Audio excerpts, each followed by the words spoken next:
Okey dah. Korang kena habis ni. Setengah sikit.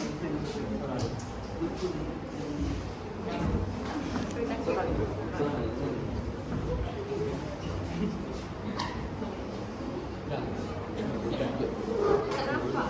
Masuk sikit.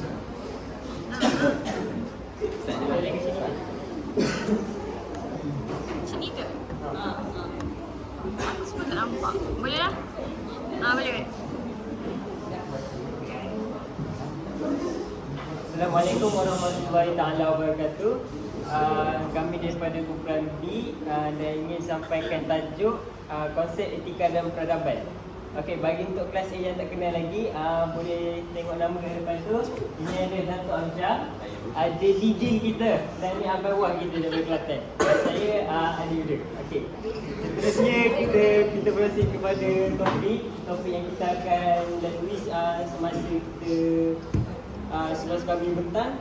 Kita akan lalui definisi, teori dan aliran pemikiran, etika dan peradaban dunia, kolonisme dan pasca kolonisme. Saya bagi perhatian saya bagi tekankan yang kami just ambil tajuk, kami ambil sikit-sikit daripada setiap tajuk dan kami tak terangkan semua sebab kami nak nak ringkaskan masa. Okey.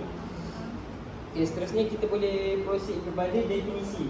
Definisi etika dan peradaban ni dia merupakan dua konsep yang berbeza tapi penting untuk kita fahami dan mendalami. Sebab apa? Sebab konsep ni lah yang dipakai oleh masyarakat terdahulu untuk menunjukkan bagaimana kemajuan dia orang.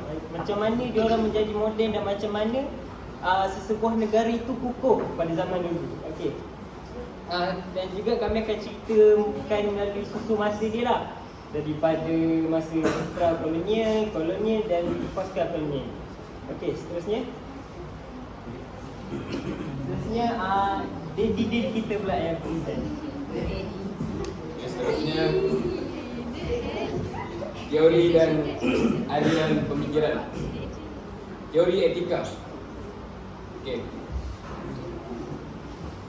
Idea utama Socrates tentang etika adalah berhubung dengan meyakinkan orang agar berakhlak mulia. Socrates mengatakan bahawa kebahagiaan adalah mustahil diperoleh tanpa memiliki kebaikan moral dan tindakan yang tidak beretika akan mengganggu orang lain. Malah beliau menganggap orang yang tidak beretika sebagai faktor.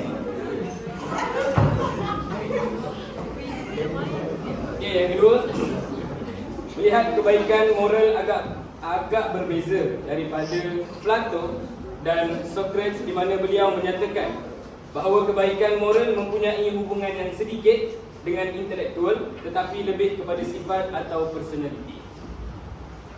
Seterusnya utilitarianisme.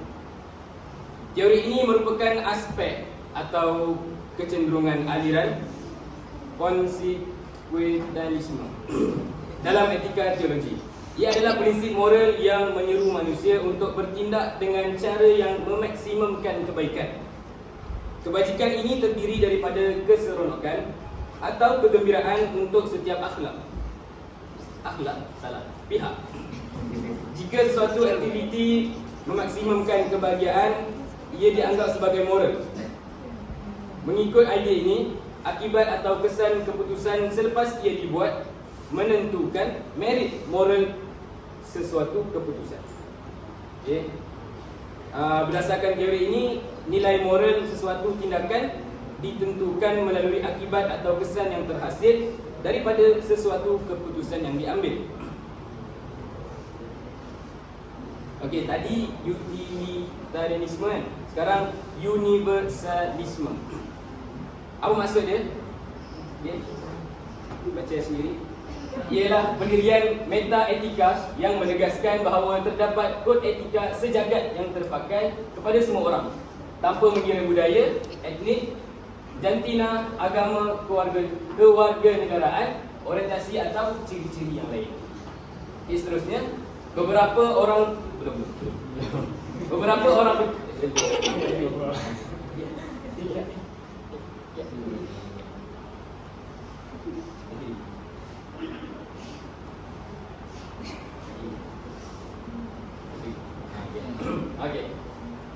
Beberapa orang percaya bahawa ada aturan moral tertentu yang berlaku untuk semua orang, tidak peduli di mana mereka tinggal atau apa yang mereka yakini. Ini disebut universalisme moral. Deklarasi Universal Hak Asasi Manusia adalah contoh dari gagasan ini yang dipraktikkan.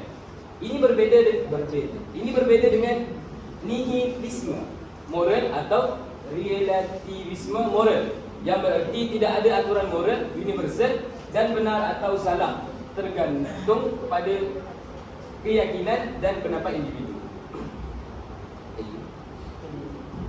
Okey. Seterusnya intuisionisme. Dari segi istilah, unsur supernatural atau kuasa gaib yang luar biasa digunakan bagi kepentingan kehidupan seharian seperti bomo. Jenis-jenis ni dah biasa kita dengar, aktivisme, deisme, mitos, magic. Next. Sebenarnya kita masuk kepada etika dan peradaban.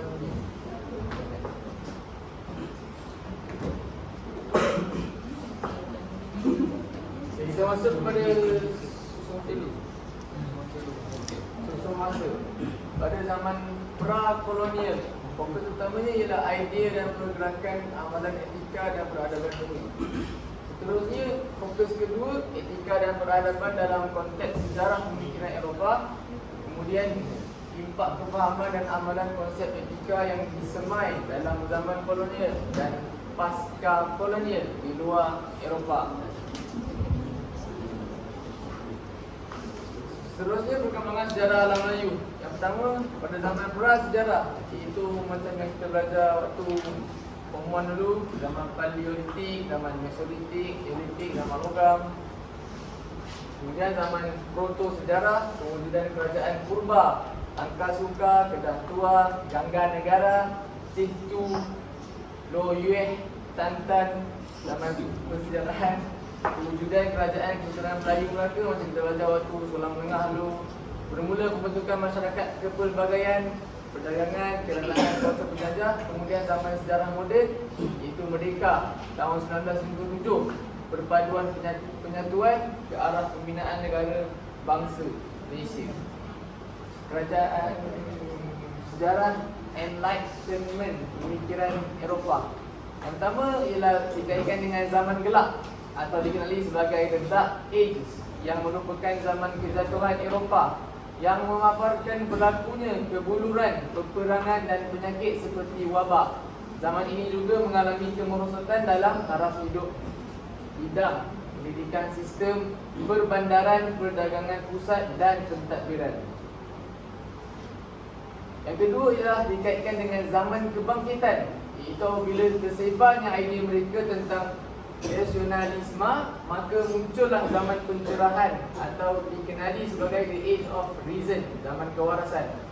Tokoh-tokoh yang dikenali waktu zaman kebangkitan ni dapat dilihat dengan lebih jelas pada abad ke-18 dan munculnya beberapa tokoh pemikir baru seperti Voltaire, John Locke, Baron de Montesquieu.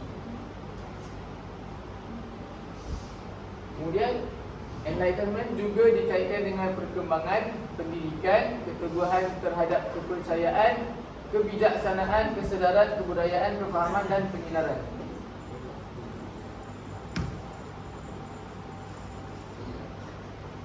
Seterusnya kita teruskan kepada kolonialisme dan pasca kolonialisme. Di Melaka, Penang, Singapura, Perak berlaku pemisahan agama dan politik. Kerajaan memiliki kuasa mentadbir dan menghukum, demokrasi dan undi, manakala Sultan mengurus budaya dan agama Islam. Islam hilang peradaban dan menjadi pensyariatan ilmu agama. Pada tahun 1957 hingga 1969, masih dalam penerusan ilmu kolonial dan negeri urus budaya dan agama. Pada tahun 1970, masih wujud ilmu kolonial, tetapi kerajaan mula mengarus perdanakan Islam dalam projek modernisasi negara. Terusnya pembinaan negara bangsa dalam kalangan Melayu terbina, tetapi dalam kalangan orang bukan Melayu lebih melihat kepada pembangunan negara tanpa bangsa.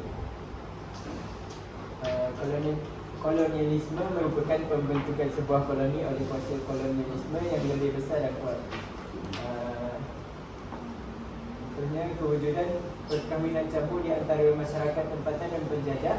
Sebagai contoh lahirnya kaum Serani di Melaka. Terusnya wujudnya perkataan baru yang diambil dari bahasa Portugis seperti tuala, gafu dan almari. Pembentukan parti politik berteraskan kaum seperti UMNO, MCA dan MIC. Terusnya pembentukan masyarakat majmuk hasil daripada kemasukan buruh-buruh yang dibawa dari China dan India. Dan terakhir sekali pengenalan tulisan Rumi dalam kalangan masyarakat Melayu. Okey, untuk kita simpulkan kat sini dan sebagai konklusi dia, sejarah peradaban banyak mengajar kita macam mana etika, macam mana peradaban, macam mana prinsip yang diorang bawa tu sepanjang zaman, sepanjang dia punya era, yang kita dapat belajar apa yang nilai-nilai yang diperlukan untuk keharmonian sejagat.